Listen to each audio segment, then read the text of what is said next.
ਡੇਢ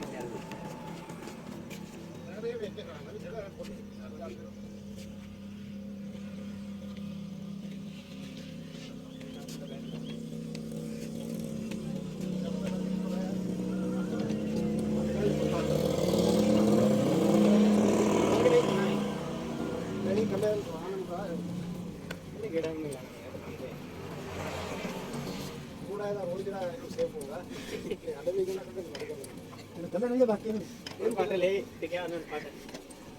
ਹਾਂ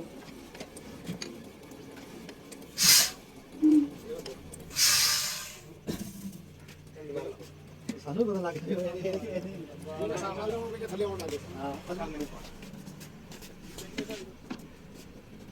ਜੇ ਬਹੁਤ ਚੜਦਾ ਨਾ ਲੈ ਜੋ ਦੇ ਵਿੱਚ ਤੇ ਜਾਣਾ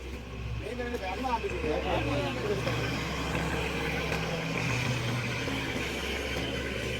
ਆ ਕਿਹੜੇ ਤੇ ਦਾਣੇ ਮੋ ਇਹ ਤਾਂ ਨਹੀਂ ਕੱਟ ਕਾਰਨ ਦੋ ਚੰਗੀ